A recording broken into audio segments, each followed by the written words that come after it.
never even had sweaters in there. It was all just a ruse to follow Spencer.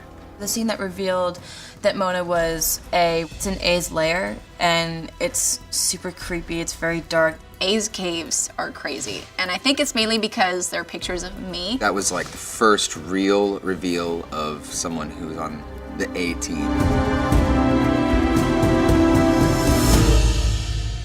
And it was just spinning around like all photos of the liars and of Allison and of herself. Congratulations, Spencer. You figured it out. Season 2, we find out that she could have been the main person, but she was sort of the little birdie that would do all the missions and would send the text messages and would stalk our houses and exploit our secrets. When it was revealed first that Mona was part of the A team, you know, some people thought that that was just going to be it, and it was just one A, and that was it. Other people were like, are there more?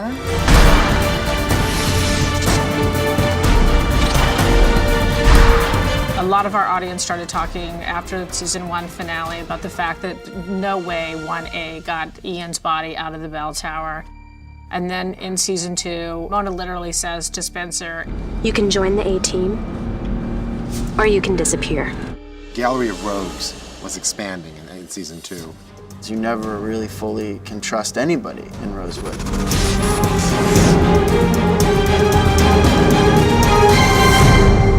The thought of bringing Toby to the A-team, we knew that it would be a huge shocker to the audience. Well, it was over dinner, she told me, and I was immediately like, oh, you're kidding.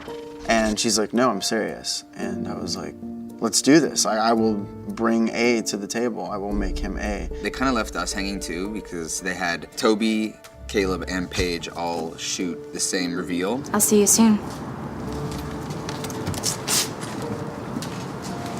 So it was a little bit unknown as to which direction they were going to go. I was glad it wasn't me in the end, but I think that's one of the coolest bad guy reveals ever.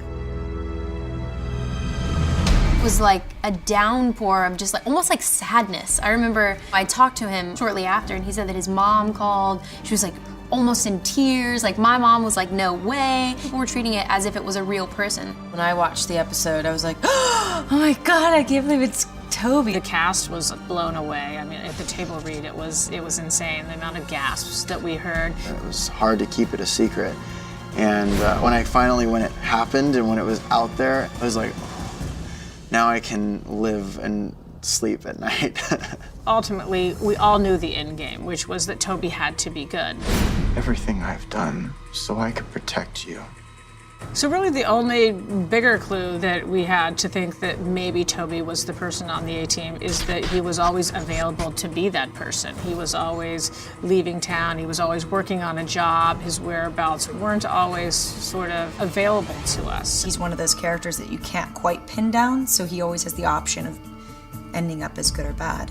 As you look back in season 1, just the fact that Toby locks Emily away in that room in the lab and is like, We've all got secrets, Emily.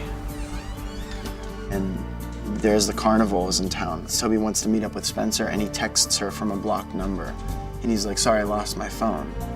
So it's like, you can look back on these hints and go, oh my gosh, how did I not see this? But it's all very much written in the storyline and the writers did a really great job. We never say never. I would not eliminate anybody else from the list of possible suspects. I can't wait to find out how the writers came up with this crazy tangled cobweb of just all these different characters. That's what I think is slightly the brilliance of this show, is that it could truly be anybody that's on that screen. You know what they say, if the feather fits, Hannah, it's the shoe, if the shoe fits. Whatever. Melissa's A. That's what's so cool about our show is like I can rewatch now and I'll be like, oh my God, 2 seasons later it makes sense. It's as if A, or whatever the group is, took like an abnormal psychology class, took everything that's scary and said, I'm just gonna do that. You need me. Otherwise, you'll never really know anything for sure. Like Marlene always says, everything in Rosewood, it happens for a reason and nothing is a coincidence. I'm sure it's just a coincidence. There are no coincidences with A. The writers are brilliant. They really know how to shock the fans. Don't expect it to be anything that you think it's gonna be, because they're gonna switch it and flip you right on your butt. You know what? I'm along for the ride. You've just hit the tip of the iceberg, and there's so much more underneath the surface.